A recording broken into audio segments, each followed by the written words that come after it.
Alrighty, guys, welcome back. Today we have Rob and Saylor on the show, someone that's doing a daily Bitcoin podcast. A lot of Bitcoiners know who he is, so he needs no introduction, but just say a quick hi to the camera and share your personal story. Welcome aboard.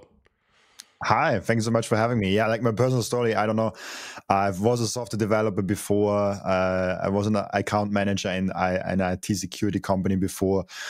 Kind of a sales job, but also software developer's a job. So like I did the human side of the business and I did the technician side of the business. And since, I don't know, 2.5 years, 2 years, something like that, I'm more and more interested in doing actually Bitcoin things. And I'm trying to figure out how I can contribute to Bitcoin.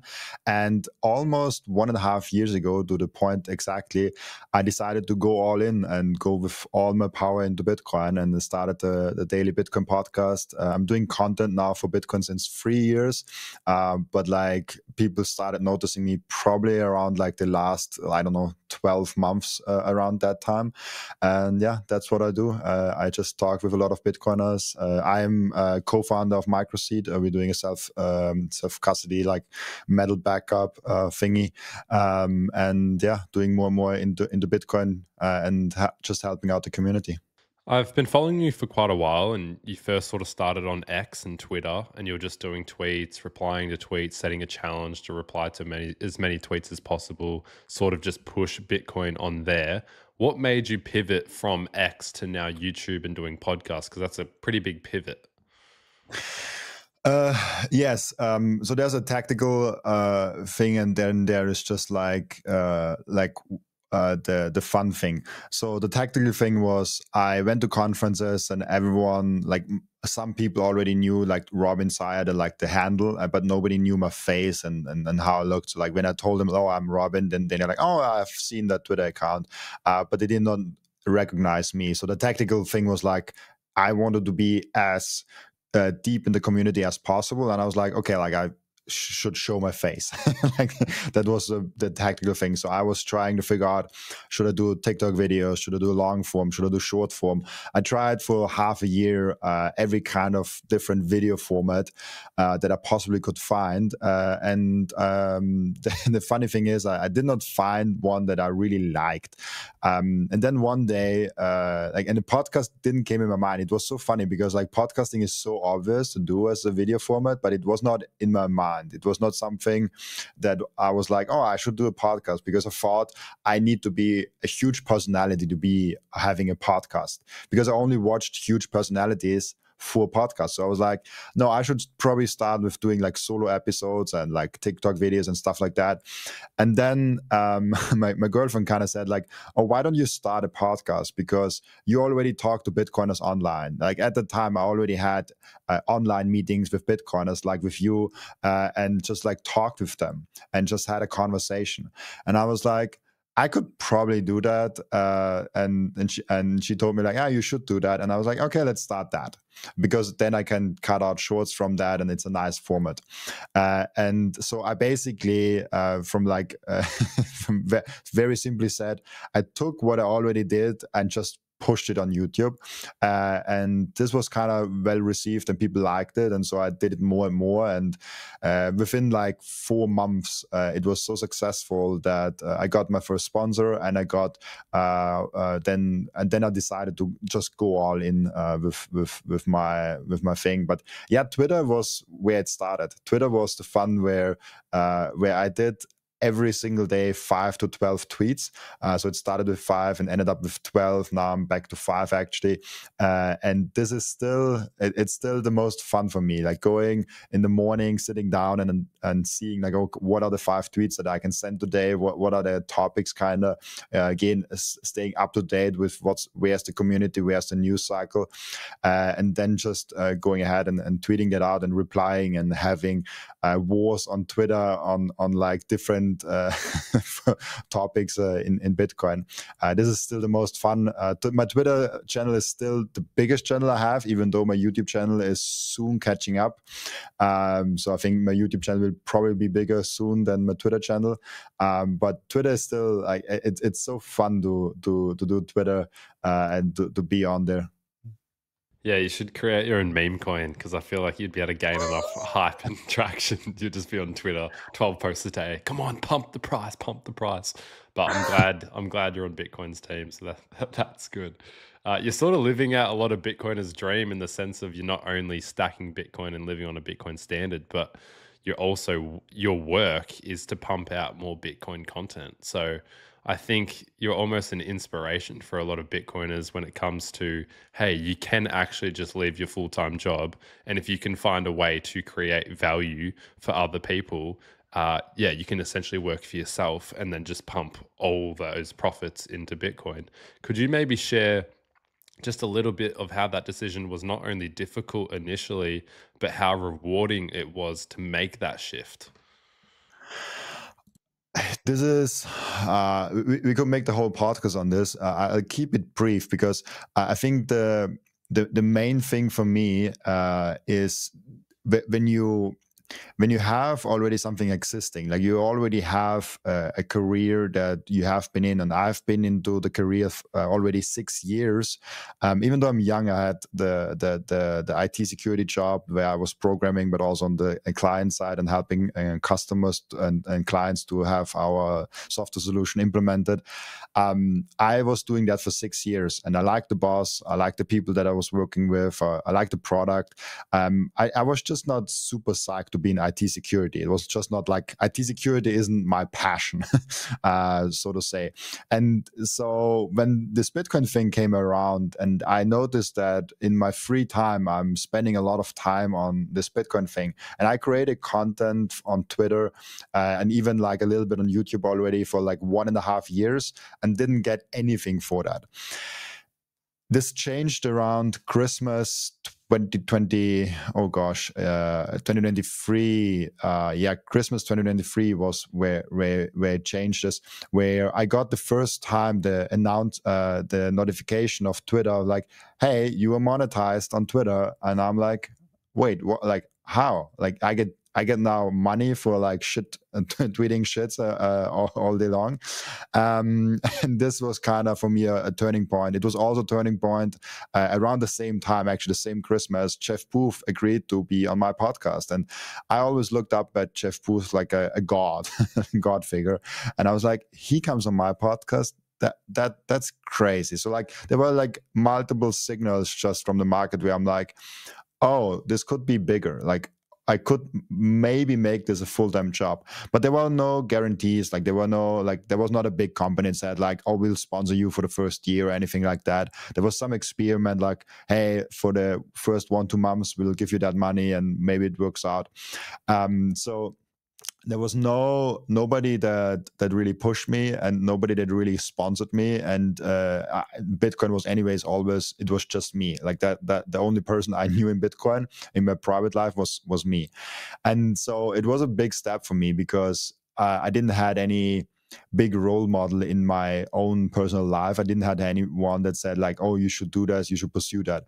But I had something weird saying like, this could be something big, and I also want to do that. And the main thing that really pushed me over the edge was this thing of like, if I look back like 30, 40 years from now, and I'm not doing that, will I regret that? And I'm like, yeah, of course I will regret that. Like I was 25 years old. Now oh gosh, I'm 27 already. I was 25 years old when I got in there. And when you're that young, you don't have a lot to lose.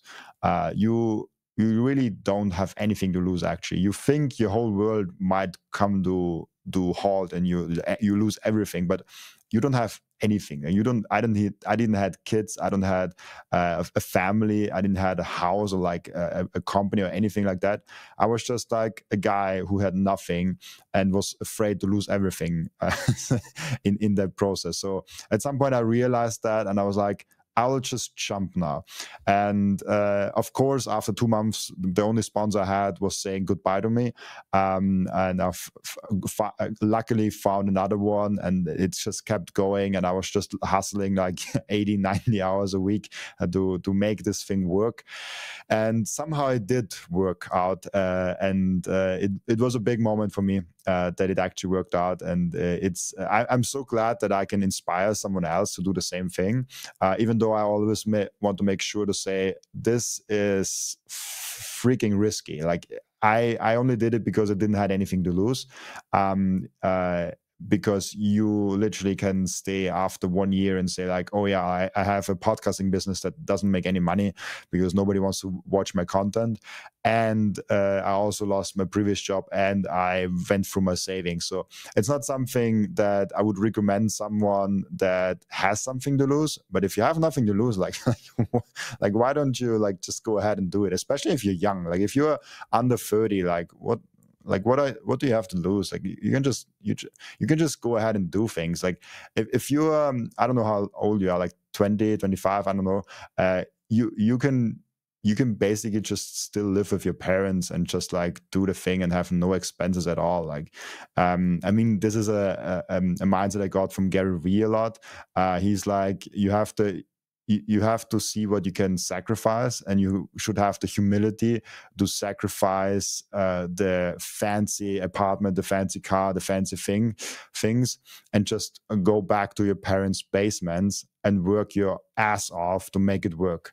And then you can repay your mom 10 years later with retiring her, or buying her a nice house, like whatever. Like you can have the humility, because what actually stops people from going through the sacrifices they have to make a nice thing work is just their own ego, basically.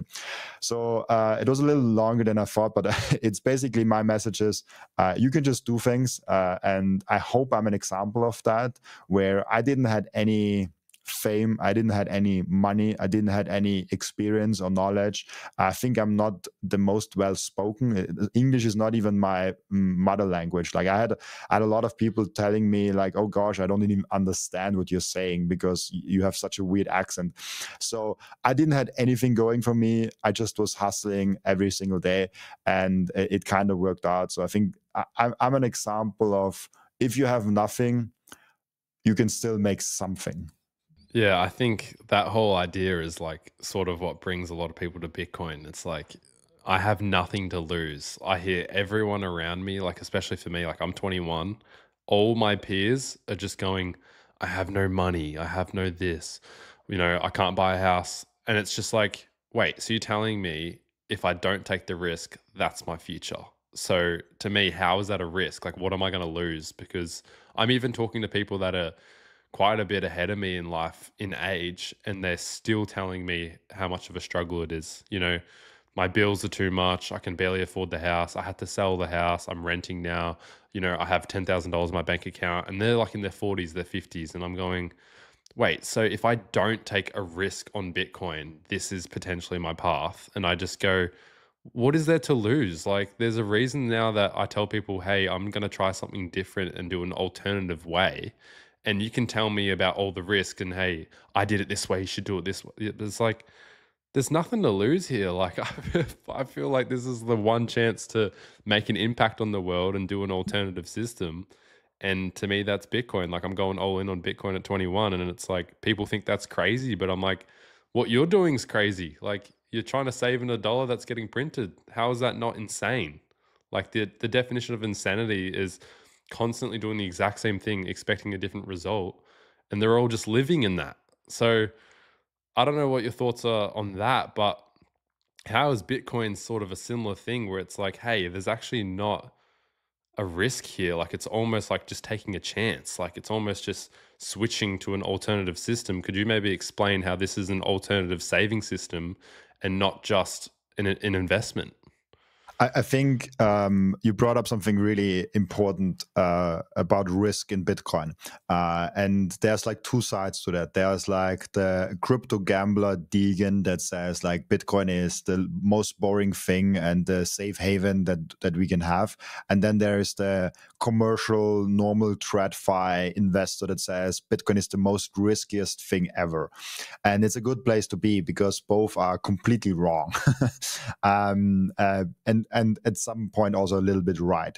If you have, it depends on how you look at it. There's something called risk in TradFi, and they are not saying about risk of it being vanished. That's the risk of it going up and down. So the traditional financial space confuses risks with volatility. And if you say volatility is risk, then 100% Bitcoin is risky because it's volatile. Like that's like non-debatable. It gets less volatile, but honestly, I think it has a good chance of getting more volatile in the future, because I think we're just hitting the S curve. We're just hitting the fun times in Bitcoin in the future. So if you say risk is volatility, then like 100% absolutely true. Bitcoin is the most riskiest, not the most riskiest thing, but it's a risky thing that you can possibly do. And then the other side of it, what is the risk of it being vanished? What is the risk of it making a fundamental mistake? And the risk is the closest to zero from any other asset. Like if you have a scale of 0 risk to 100% risk, Bitcoin is the closest asset to 0% risk that it possibly can. It is not 0 because nothing has a 0% risk, but Bitcoin is the closest thing to it. If you think about any other asset, and we can go through them, if you think about stocks, they have huge inherent risks. They have the inherent risk of the management team just having bad decisions, the management team dying, the management team saying something really, really bad. We had, I was a Tesla investor, so I know a lot of examples in that. When Elon Musk went on Joe Rogan and smoked something on his show, the Tesla stock went down 20%. You don't have that with Bitcoin. Bitcoin doesn't go 20% down because Michael Saylor smokes a joint with Joe Rogan. Like, it would be super fun to see that, and Bitcoin wouldn't do anything on that day. I mean, it would be maybe do something on that day, but it wouldn't be related to that episode. So there's no CEO, there's no management team risk, which is a huge risk for every stock investor. And most people just don't think about that risk. Most people just don't. They just invest in a company, and they don't think about what is the management team going to do. When I was a stock investor before Bitcoin, and I did a lot of that, the main thing I did is looking at all the conference calls. I looked at all the podcast interviews, the CEO, the CFO, and all the C-level people that I could find before I invested in a company. Nobody does that. Like, you have to know the people that lead the company in order to figure out who to invest in and where to invest in. Before you do that, you cannot even decide if you want to invest in them or not. And so oh gosh, I was was quickly alone. I was for thinking you might be gone, but yeah, like this is if you just look at stocks, this is one major risk. And Michael Saylor actually made a great video, and I think he talked like 1 hour just on what is the risk of owning a stock. And he went on a big tangent on all the risk factors. As a publicly traded CEO of a publicly traded company, he must know all those risks. There's those 10 Qs and 10K reports that every publicly traded company in America has to file. I encourage everyone to go on any company, like, I don't know, Apple, Amazon, all of them, and go to the risk section of those reports and then read through them. And you will know they have so many risks. They have to list all the risks associated to the business. And then you really get to know how risky investing in a stock is. There's so many things that can go wrong every single day. And there are many examples of really big stocks that all of a sudden crashed down to 95% and they never recovered and they went bankrupt. There are many examples of that. So that covers stocks. Then what else do people invest? I think in Australia, housing is super popular. Real estate is super popular. What are these risks associated with that? You have the risk of the neighborhood changing. You might invest in a neighborhood. How does the neighborhood look in 10 years? You don't know. Like, there could be a wrong politician that has the wrong rules and brings the wrong people in, and all of a sudden your neighborhood looks like shit. Like, this is a real possibility of a risk of a politician bringing the bad neighborhood in there. You have the risk of some nature thing happening. You have the risk of so many different things that can go wrong with a real estate property because it's physical. Then you have the risk of like being taxed heavily, the property taxes. If it just goes up 0.5% each year, man, you're getting screwed on the property taxes because also the property value goes up, and all of a sudden you like you have to get on debt to actually pay the property tax because you don't have the money to actually pay the property tax because you don't have the cash value of the property.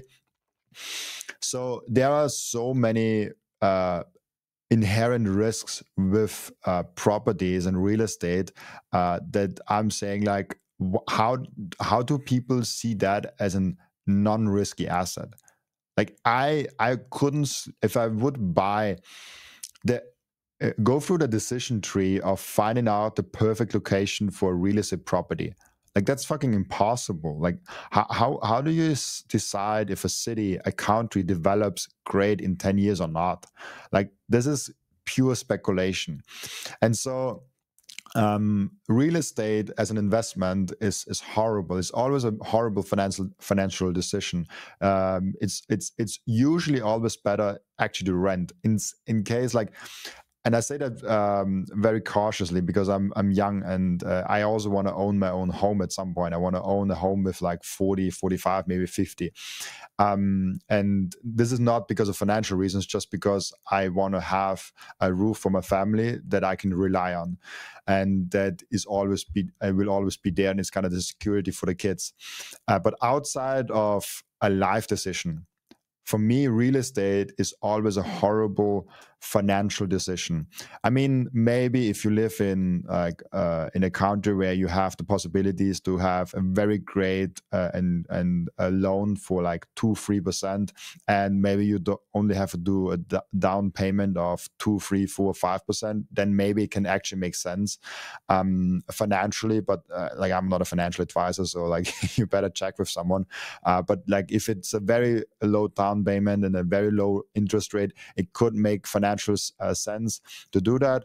But outside of that, in most cases, it's actually better for renting and wait till you actually can afford with your Bitcoin. And we can go down that rabbit hole where we had 2017 a few hundreds, I think even like 3,000 of Bitcoin you needed for an average home. To buy like with Bitcoin an average home. Now we are down to 4 Bitcoin. And in 5-10 years, it will be 1 Bitcoin, 0.1 Bitcoin, maybe even beyond that. So if you're saying like, oh, I'll stack now 1 Bitcoin, now I cannot afford a home. Yes, you cannot afford a home, but in 5 years you can. And so maybe it's better to now rent for the next 5 to 10 years and then buy the home with just a portion of your stack. So that covers real estate. We went to stocks, we went real estate. Then there is gold. People bring that up. And yeah, gold has great properties. Like gold has great inherent properties. It has none of the risks that, for example, a real estate property has, or none of the risks that a stock portfolio has. And gold, honestly, might be a great side investment. I love, like, I think James Jack is also, I think he is also an Aussie, like James Jack. And I had him on the podcast, and he talked about the strategy having a Bitcoin as his main asset, but having gold as the cash asset, like the 5, 10, 15% of your portfolio, to have quick cash because Bitcoin, because gold has not the volatility associated that Bitcoin has. Obviously, it's also not like guaranteed. Gold can have volatility, can go down, but it's been around for so long, and it's the biggest asset you can possibly buy. So it's also it's the hardest one to move in any direction. And central banks and those have it, so it has some security also from that side. So this is an interesting one, but it is not one where you can expect any good, any great performance. And that's what I usually say. Like, Bitcoin has the upside of Nvidia, Tesla, and all the growth stocks. and actually a better upside than them, but it has the security and the decentralization of gold. It has those risk properties of gold. And if you look at Bitcoin as a combination of risky tech stocks and gold, it makes a lot more sense all of a sudden, because you see that Bitcoin gets adopted faster than the internet currently, which makes it grow very, very fast in the long run. And then also it has the risk portfolio of gold, which is not very risky. Like, there's no inherent risk to Bitcoin. There's no threat to Bitcoin. And I think that's the main message here with risk. Now, I think I haven't answered your question, but I also forgot your question. But you mentioned about risk and Bitcoin, and I want to make this very clear to people that Bitcoin doesn't has inherent risk. It only has volatility risk, and those volatility risks are the risk that you get. Like, the volatility is what you pay for the main upside of Bitcoin. If the volatility would be very low for Bitcoin, there would also be not a chance of a 5x, 10x, 100x, 200x, as I see it in the future. Yeah, I think it takes like the best attributes of all assets and just combines it into one. Like, as a store of value is gold, but then it also is like digital real estate, but then it's also got technology. So it's all alongside as Apple, Nvidia, Microsoft. And it's just interesting that it can really take the best part of each asset, combine it into one, and really act as all those things. And so I think when people talk about, 900 trillion or 1 quadrillion worth of things in the world, Bitcoin really can eat into most asset classes, even to the point where it's eating into collectibles, for examples, eating into, say, expensive art. People hold art not to hang on their walls, but they put it in a basement with a big lock, hoping that it'll be worth more in the future. So as a store of value. And so could you maybe deep dive into how is Bitcoin as digital land? So something that's like cyberspace, digital property, where it's everyone's going to end up fighting over these very scarce blocks of land, digital land. And how does that supply squeeze look like when people start viewing it as that? You have only this 21 million, and this digital scarcity for Bitcoin is something that we've never had. We never had anything that was remotely as globally reachable and accessible for 8 billion people around the world, and at the same time be extremely scarce. So people cannot access your real estate in Australia all around the world. People might not have the possibility to open a stock brokerage and buy Tesla, but they can all access Bitcoin. Everyone can access Bitcoin across the world. You just need an internet connection and a device that can access the internet. That's all you need to access Bitcoin. And actually in Africa, there's even projects where you just need a phone and you can buy Bitcoin with SMS, I think it's called, like messages basically. And you can just message someone and you get Bitcoin, and you can send and receive Bitcoin with that. It's not the best way, but if that's the only way, like, do that. And so we have now, for the first time ever, an asset that is globally reachable and accessible for everyone. And each and every one has an incentive to go in there. An Indian guy that just comes up and earns like 100, 200 euros per month, he has a major incentive to be into Bitcoin, because this might be his ticket out of poverty. This might be his ticket to reach up in levels. But then the same asset is very nice also for Jeff Bezos, for Michael Saylor, for the elite of the world.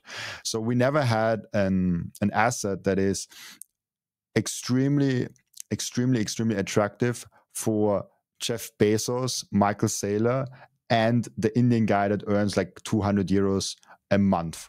They both really want that asset, and they both have the same chance and the same conditions and the same thing for everything.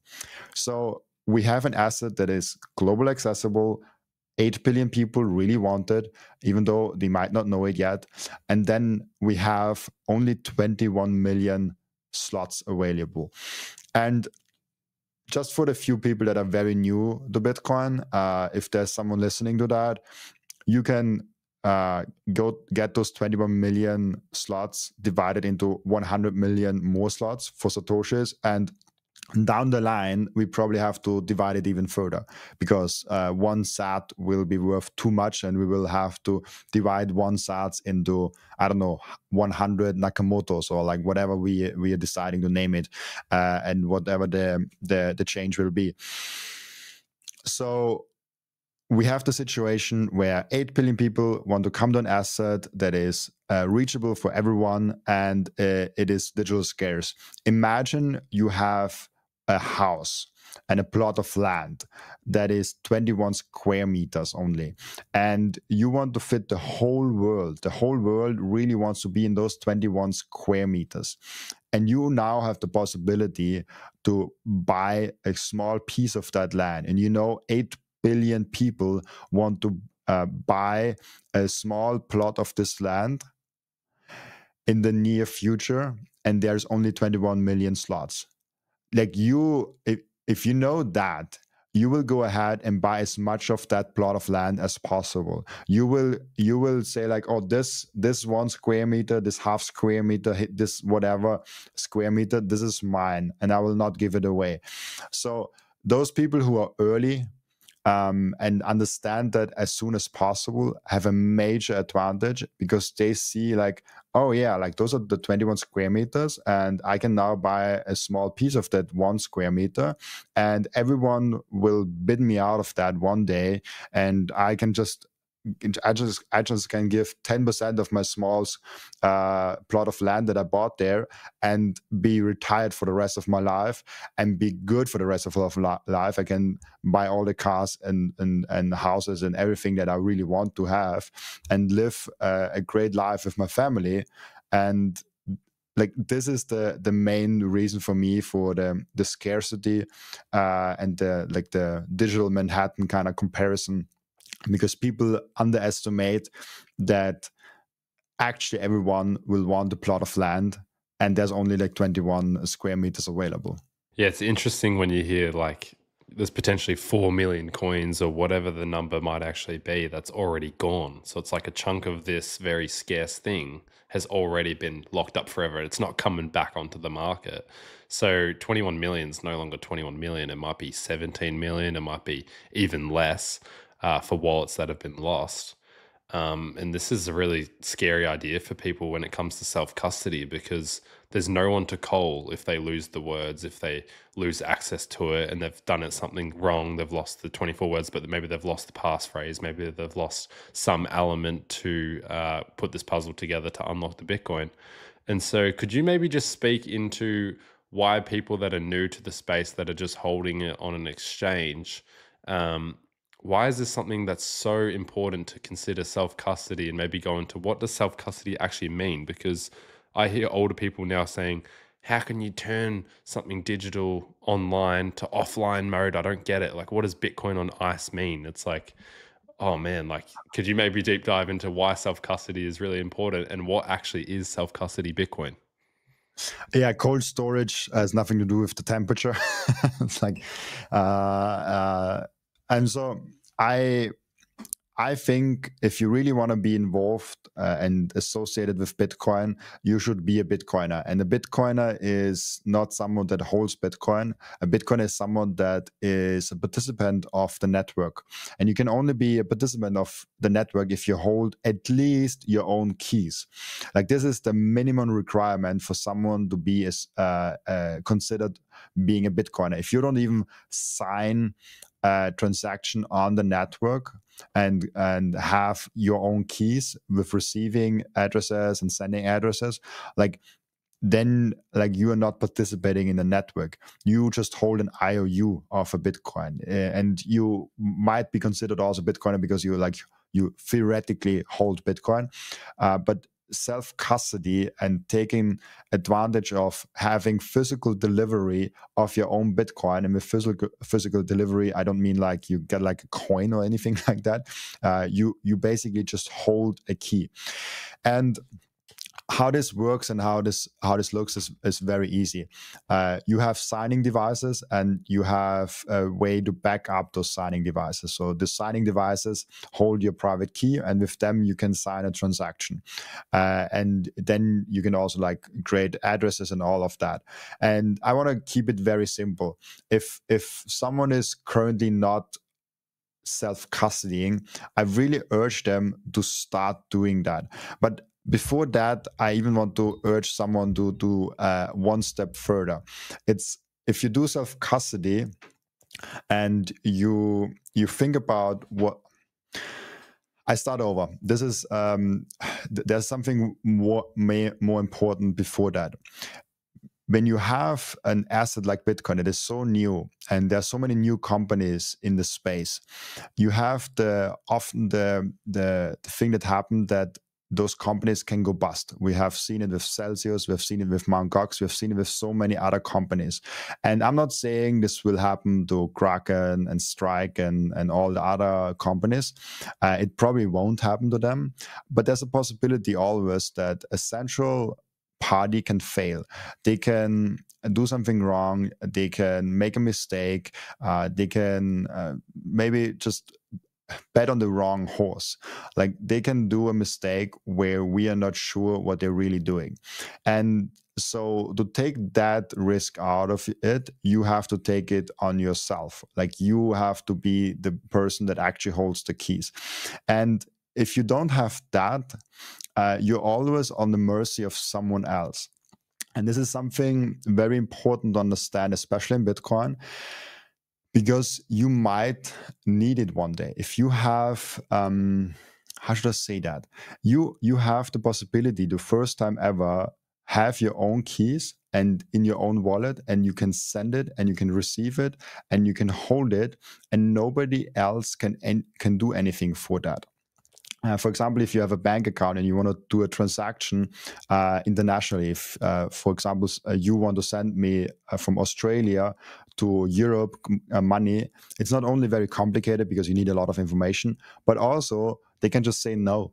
They can just say like, oh, like no, we don't like the transaction. It's too much. Like, oh, it seems weird. It seems like it's not a valid transaction, and they can just say no to the transaction. And so we have the situation where we have a permission system all across the world. And this is the main thing of Bitcoin. And I push it down to basically 3 pillars. If you have Bitcoin, you have 3 main pillars that you get when you adopt the asset. The first pillar is the number go up. You have basically the wealth that you accumulate from Bitcoin. And the wealth is really great because you buy this thing and all of a sudden like it gets twice as much worth. It gets 3 times as much worth. And you're like, oh gosh, like I bought Bitcoin as low, I think as like 5,000 or 6,000 euros. And now it is what, like 100,000 euros or like whatever the dollar amount of that is. And this is a major uptick in net worth and purchasing power and all the things that come with that. And this is amazing. But then you have the second pillar, and the second pillar is kind of the most important one, the one that holds everything together. Because what happens, what happened, for example, with Mt. Gox is you bought Bitcoin, you kept it there, and now they're paying people back. But they're not paying people back in Bitcoin. They're paying people back in the dollar amount that was worth back in the day. So they getting screwed over drastically. Like 2013, you bought $1,000 of Bitcoin, and you probably got like hundreds of Bitcoin. I don't know like what the price was 2013, but it depends on where you bought it. And you got like a lot of Bitcoin for that. And now you're not getting those hundreds of Bitcoin. You're getting $1,000. Not even that. I think you get only 70% of that. You get like $700 or something like that for that. And so for them, for everyone that was involved in Mt. Gox, they are now getting a very painful lesson, a very expensive lesson in why to do self-custody. So this is for me the first reason why you should do it, because there's inherent risk with central parties, with central authorities. Then the second thing, as I said, is the permission system, where you don't have to ask for permission. You can just do things. You can just I can transact with you, and you can transact with me, and I hold my own keys. And then there's the third aspect of it, that you don't want to contribute to the fiat system. If you have Bitcoin wrapped around like some exchange or some fiat institution, you still have a KYC process. You still have just an IOU. And so the self-custody aspect is the middle finger to the fiat system. This is the one where I'm like, I hold my own money, and I don't want you to even see it. If you say, oh, I'll do a job, but I demanded to be paid in Bitcoin, nobody knows that you even have those Bitcoin, and you don't have to declare that at all. Like, you just have those Bitcoin. I mean, I recommend to be good to the tax guy, because they can come and take you. But those are your Bitcoin, and you just get them and you can spend them as you want. And we are building this parallel system where you get to have Bitcoin, I get to have Bitcoin, and we can transact freely onto each other. It's the peer-to-peer vision that we always wanted to have. So this is an extremely important point, I think, to have self-custody. On how to do it, I think this would be a whole nother podcast. That's why I went more into the why. But basically, just get the things that you need for that: a signing device, and for backing up the seed phrase, I recommend Microseed, obviously, as it's my company. But this is not like the important part is that you do self-custody, and that you do run your own node, and that you choose what you do with your Bitcoin. Because if you're not doing it, someone else will, and someone else might not be acting in your best interest. So this might be even like a fourth reason, where if you are not doing the self-custody and your own keys yourself, someone else acts in your best interest, but they might not have your best interest at heart. They might have their own best interest in their heart, as most people tend to have. So if you give away the control of your Bitcoin, they might screw with it. They might do something that you don't agree with. And having self-custody is the only way that you can ensure that your Bitcoin are actually your Bitcoin, and will also be your Bitcoin in 5, 10, 20 years. And you're not getting screwed like the people that are getting right now screwed with Mt. Gox. Yeah, even recently, like I went to withdraw off an exchange into self-custody, and then they deemed me like a suspicious user, like randomly. And I've been with these people for years. And so they've gone, we're going to withhold your withdrawals until you can prove the address you're sending it to. And I'm just like, they are now putting themselves in between me and a Bitcoin transaction purely because they really own the Bitcoin right now. I just have a number on a screen, an IOU. I don't have access to that Bitcoin right now. Now, I can go down the rabbit hole, and I'm sure I can get it, withdraw, and that's sort of what I'm doing. I've been back to forth with them saying, you can't just deem me suspicious for no reason, whatever. So they're annoyed that I'm trying to withdraw off their exchange, because they obviously want to continue holding it. Who knows what they're doing with it? But that's just an example. Like, these people are very credited in Australia. They sponsor a lot of our football teams and things. And so everyone goes, they must be safe. But as soon as they realize maybe they actually don't have the Bitcoin I'm trying to withdraw, or they decide, actually, we could probably get some here, we can keep charging them fees by holding it, or whatever it may be, there's always going to be a potential risk when you're trying to dish off that responsibility to someone else. So I think a lot of people are scared of self-custody because it means self-responsibility, but that's not something you should run from. Rather, you should embrace that, understand, hey, I need to take some self-responsibility here, look after it myself, and take it into my custody. No one needs to touch this. Not an exchange, not a government, not a country. No one else needs access except me. And then you can put the proper precautions when it comes to, say, maybe letting, say, your wife or someone that else might need it if you were to be passed away or something like that. But yeah, that's just, yeah, the whole self-custody thing.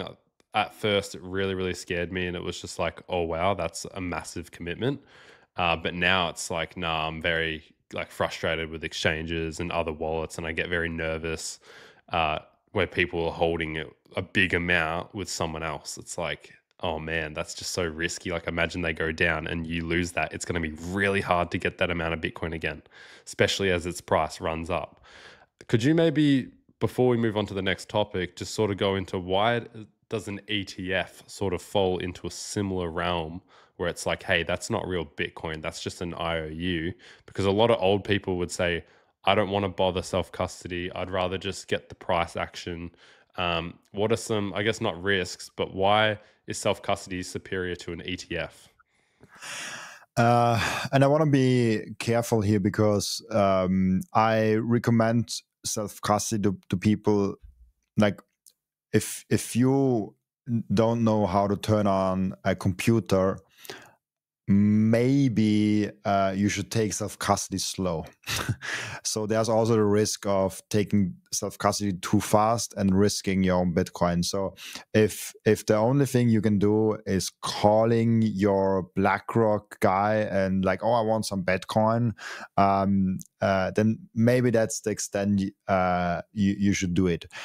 So you should get educated. You should try self custody. Like for that person that only has BlackRock and he never did anything with self custody, maybe the best idea is think about what is the easiest self custody solution for you personally, and just try it out with a little bit. Like, don't put all your Bitcoin on there. Just like put like $100 of Bitcoin in the self custody solution and try to send it and get it. Like, that's the first thing I did actually. When I got into Bitcoin on day one, I ordered a ledger. I don't recommend them at all right now, but back in the day I bought them. And I transferred from Coinbase to Ledger my Bitcoin, and then from Ledger back to Coinbase, and then from Coinbase back to my bank account. So I tried to just do it full circle. And I think for the people that are scared of it, or for the people that say, oh, should I do it? Or like, how can I do it? Just try it out. You don't need to transfer all your Bitcoin on there. I actually encourage you to just transfer a little bit on there and then test it out. So a practical thing to do is go ahead, buy a signing device, buy a metal backup device like Microseed, and then test everything out. So go from your exchange or from your like whatever bank account and go transfer $100 of Bitcoin on the signing device. Now go ahead and stamp your seed phrase on like a washer, so you know you don't lose it. And then try to send Bitcoin to another wallet. Try to send Bitcoin back to the exchange and do the full circle of it. Try to send other Bitcoin, do that thing. And then also go through the journey of, what if I lose my signing device? Like, what if I don't have that anymore? Put the signing device back to the side, and you only have now, because you stamp maybe the seed phrase on a Microseed on like a washer. So yeah, you have the 24 words on that washer now, and you're like, oh, okay, I have those 24 words now. What do I do? Do you know how to recover your Bitcoin if your signing device is gone?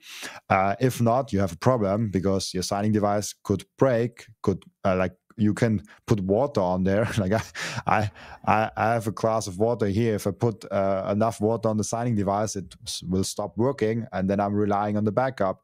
So try everything out and get comfortable with it. Like it's not that hard. Like you will just figure out that, oh, okay, this works like this works like this. You can even then try multi-signature, buy multiple signing devices, and just try to figure out how to do all that. And trying and testing and figuring it out is a lot of fun also. It's something new. Like, if you've never done that, it's like, oh, nice. Like I can put my punch here and like punch things on this titanium plate, a titanium washer. I have like a nice like a signing device, like it's like a video game thing. So take it as something fun, new to learn, and take off the responsibility that you have to like put everything right now, and you have to do self-custody like right now because like people say you can lose all your Bitcoin. Take it slow. Everything that you do rushed in Bitcoin is probably a bad idea. So take your time, take it slow, and do it in a way where you feel comfortable. And only when you feel comfortable of recovering your Bitcoin, of sending Bitcoin, of receiving Bitcoin, then maybe you move a little bit more Bitcoin on there. And then what I also encourage people to do is connect your own node. Maybe buy a Start9, buy a Raspberry Pi, just do something like that, and try to connect those pieces of like, oh, like I have my wallet and connected to my own node. All of a sudden, like I'm fully sovereign and I can verify Bitcoin for myself. It is. I always tell people to do that because of education. You will learn Bitcoin so good just by doing the self-custody yourself, of doing the running your own node yourself. This is the most important thing that you can do for Bitcoin, but especially also for yourself, because you really get to know, oh, what is the up return thing all about? Like, does this matter for me? What settings do I have in the mempool that I can set on my own node? Like, there are many different configurations that most people probably never heard about.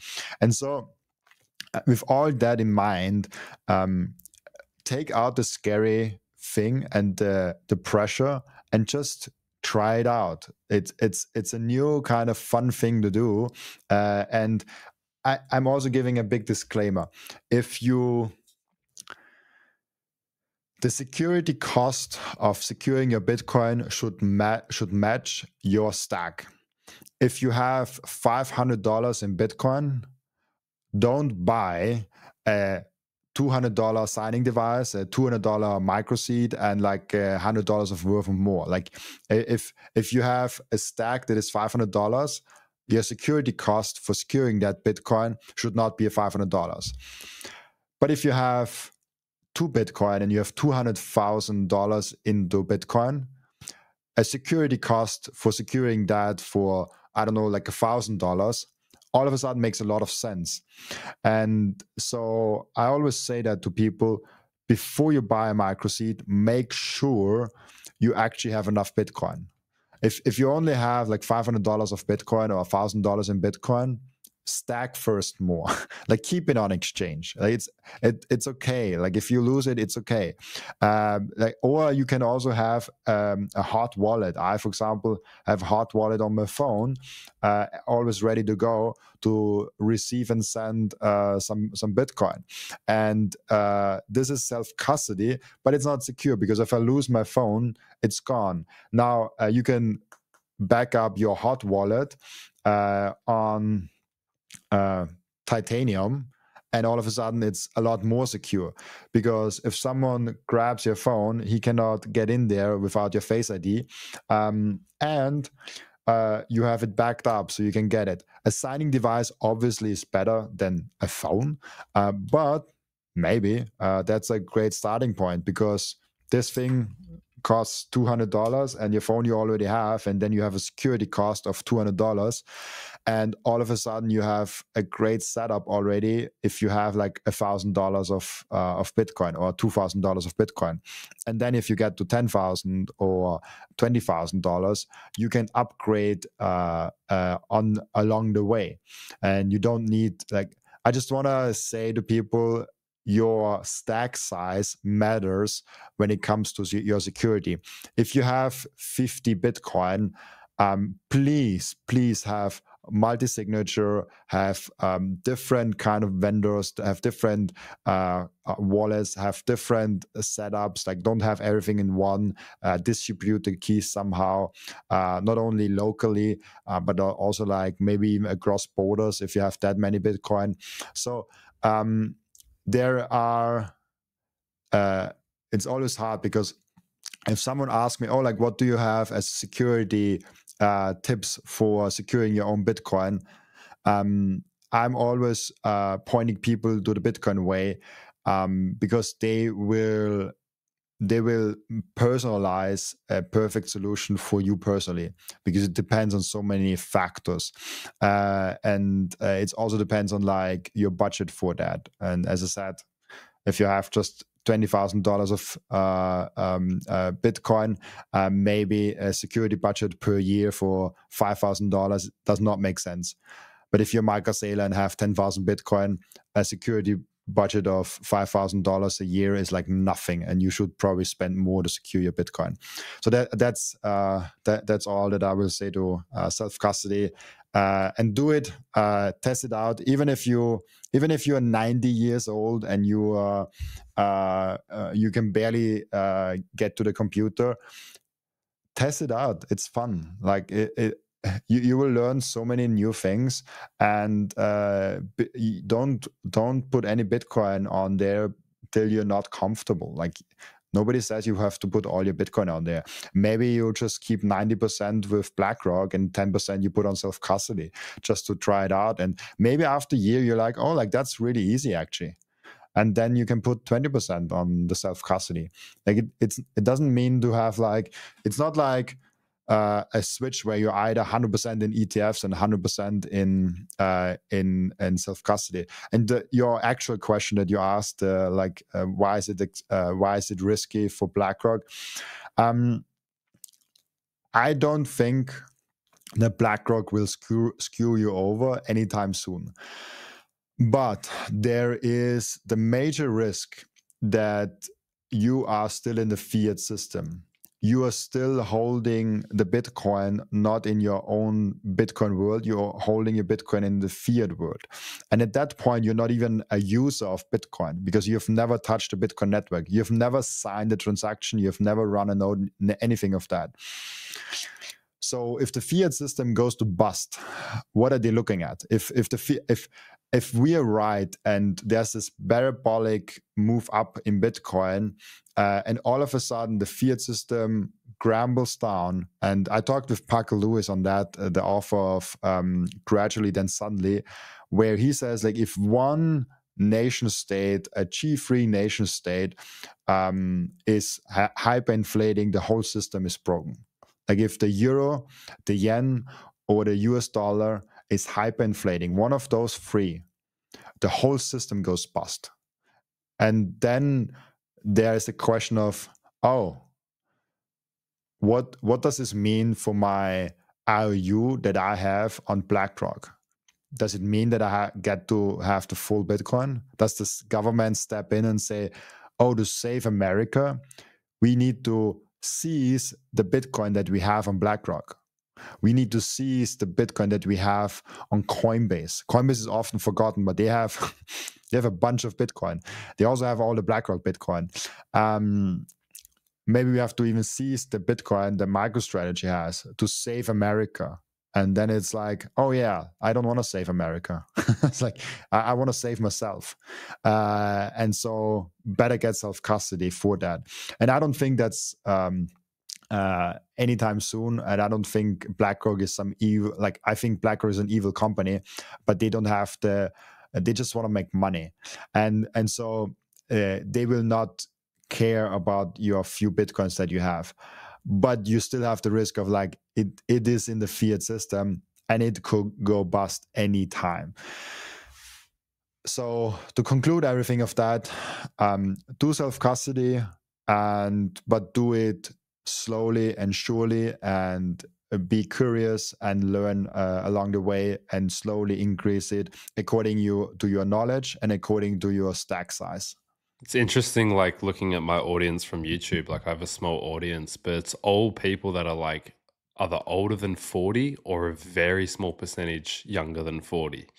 And so that kind of shocked me. Like I didn't know, I sort of thought Bitcoin was a young man's game, but I think it's not there yet. I think crypto, altcoins, casino coins and meme coins, they're the young man's game. Every young person is willing to gamble with their future, where it's actually the older people that are feeling the financial pressure, that are going, I'm sick of trying to invest in real estate. I'm sick of trying to invest in the stock market.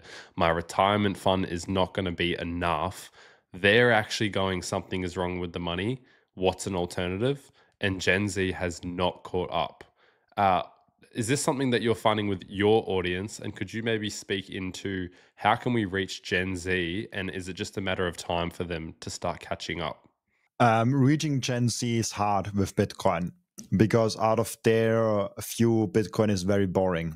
Bitcoin is a big asset. Bitcoin is already in the news with BlackRock and nation states buying and big corporations buying it. It is. It feels like it is already big and reached maturity, which is 100% totally wrong. But that's the way how they look at it. And so if you are 17 years old and all you have is 400 euros, $400, you can go ahead and save in Bitcoin. But those $400, even if you go 50%, 60% CAGR, they will be maybe $200, $600 next year, which is amazing. Like accumulating that over time will make you a very wealthy individual. But having the marketing that those altcoins and meme coins and those shit coins have of saying like, oh, we will 200x next week because we're getting listed on Coinbase, we're getting listed on Binance. This kind of is more intriguing for Gen Z because they can make with the $400, 4,000, for $40,000, and those gambling thoughts are very popular with people that don't have a lot of money, and that's Gen Z. Like that's that generation, which I'm still in there. Also myself in the Gen Z generation. And that's why we have Bitcoin more popular with people that are 30, 35, 45, around 50, because those people, they have to act financially responsible. They cannot say, oh, I'll gamble my money on red or green and just put everything on number 17. And because all of a sudden you have family, you have kids, you have a wife, you have a husband, you have someone to cater to, and you have responsibilities in life. If you have responsibilities in life and something to lose, you are much more likely to go the least riskiest route and not the most riskiest route. And so we already discussed Bitcoin is the least riskiest route that you can take financially, and it has huge upside. So if you want to sell Gen Z, if we want to sell Bitcoin to Gen Z, we probably, the best way we can do that is saying, oh, Bitcoin is about to 2000x tomorrow. But that would be a lie, and that won't be happening. The more likely situation is that Bitcoin will keep going with a CAGR of 50, 60% till it reaches 200,000, 500,000, a million, 10 million, 100 million, and then it just replaces all the currencies, and Bitcoin is the world domination in terms of currencies. This is the more likely timeline, that it just takes like 10, 20, 30 years for it to reach the $100 million marks. So then people are looking at 100,000 euro Bitcoin price, and they're like, oh, I cannot even own one. That's the next thing that Gen Z really hates on Bitcoin, that we have a unit bias. So we want to own 5 or 10 or 100 of the units. If you want to own 100 Bitcoins, you have to have serious money, and there's probably like 5 people in the Gen Z generation that can have like 1,000 Bitcoin, like probably a little bit more, but I don't know how wealthy they are, some of the 26, 27-year-olds. So this is something that Gen Z looks at like, oh, I could buy 0.001 Bitcoin, or I can buy 280 meme coin tokens. Yeah, I want to have one of those. I want to have 280 meme coin tokens, because I want to have 280 of something and not 0.00001 of something. That sounds better. So maybe reframing it to Satoshis will also help. But honestly, I don't think we will be successful with reaching Gen Z long term, because Gen Z will always, or like let's say not Gen Z, let's say the group under 25, under 20 will always look for the risky bets. And Bitcoin no longer is a risky bet, like, and will never be. Like Bitcoin will be the asset that your grandma will come to you and say, here, there's some Bitcoin. You should save in Bitcoin. It's very safe. Bitcoin will be that boring that your grandma, your grandpa, your parents will tell you, if you really want to be safe, do it with Bitcoin. We're not quite there yet. This is like a vision for like 30 years, and Bitcoin will be at like $100 million. But, and the dollar might not be around at that point. But this is kind of the vision. So for the generation under 20, for most of them, because they are skewed to being gamblers, just young people skewed to being gamblers because they don't have a lot of money, they will always look at Bitcoin as like, it's too boring. It's not exciting enough. And honestly, it might be unpopular for me to say as a Bitcoiner, maybe if you're that young, you probably should invest your money in your own skills. You should probably invest all your money in building a business and building knowledge and building experiences. And this should be probably this is probably the better way to teach people how to deal with money if they're young. Because if they can level up with their skills and build businesses, this is the 100, the 1,000, the 2,000x that they can actually do. The 2,000x with some meme coin, it won't happen. You will lose all your money. The $400 will go to zero. But if you invest those $400 slowly into education, and you might want to start small businesses, and it has never been easier to start businesses as of right the fuck now. Like it's you have AI, you have website building. Like, you don't have to have any coding skills. You don't have any marketing skills. You can just ask ChatGPT how to do it, and you can test your way through it. And you might actually find a nice niche that you can actually do something in. I mean, Daniel, Fritz, and I, who founded Microseed, none of us knew how to build a website. None of us knew how to do global supply chains. None of us knew how to design a product. But we did this. We are an engineering company. All of those things are not bought from China and like they were already there and we put our label on there. We designed that. Like, that's hand designed by Microseed. And we're actually looking into how we can actually manufacture it all in the US and just buy the aluminum and metals and like do it ourselves completely. And we had no clue how to do that. Daniel did that all with Grok and with just figuring things out.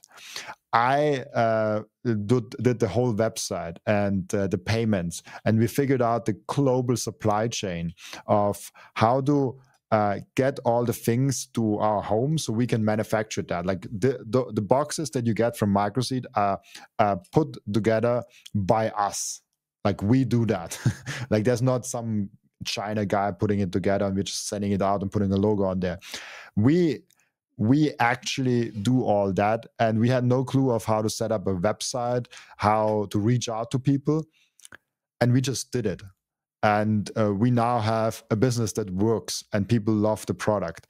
And just like 1 year ago, it was not even an idea. Like, the idea was not even born yet. So whatever you want to do, you now have the possibility to actually do. And maybe this closes a great loop to like the earlier start of like what you want to do with your life and like how to get inspired by something like that. You can just do things. And in those early Gen Z years, and like just like under 25-year-olds, or maybe even under 30 years old, just try things out. Like, you can start a business and you would be surprised that people all of a sudden give you money. Like, they're like, oh, like, how the heck you give me money for a thing that I created, like just like that. And so maybe our better, I don't know if this is the answer you hoped for, but maybe the better thing for us to say to Gen Z is invest in yourself. build your own skill set. And if you have surplus energy, if you have surplus cash flow, use that to put into Bitcoin. But your risky capital should go into your skills and your business. This will be the best return of investment you can possibly have with 18 years old, with 21 years old, with 25 years old, probably even with like 67 years old, your best return of investment. But with 67, you might want to actually spend down and not like increase your income game, depending on like what you want from life. So this might be the unpopular opinion within Bitcoin to say, if you're under 25, maybe you should invest in yourself and not into Bitcoin. Yeah, well, my last question was going to be a message to Gen Z, but I feel like that wraps it up quite nicely. Is there anything you wanted to finish off with, or just a chance to plug your Twitter, your YouTube, where people can find you? I've really appreciated this conversation. And so just spend the last few minutes just plugging where people can find you. People should not find me. Like people, if you're listening to this, I know from the statistics that most people don't follow the host that they're listening to. So if you do something today, make sure to follow Joey and see where maybe on other platforms he also is. Make sure if he ever has a sponsor or a partner, like I don't even know if you have something like that, make sure to buy things only with his discount code and with his links, because it really helps him out to monetize this whole thing. And if Joey has like a Lightning wallet or anything like that, and you enjoy the content and you are someone that is like 50 or 60, maybe consider like giving a young man like Joey with 21 years old a chance and like supporting his mission. So don't follow me, follow Joey. Hit me with a reverse. Appreciate that. Now you have to have me on your show as a reverse. No. We will do that. We will do that. Well, thanks for coming on. I hope everyone enjoyed the show.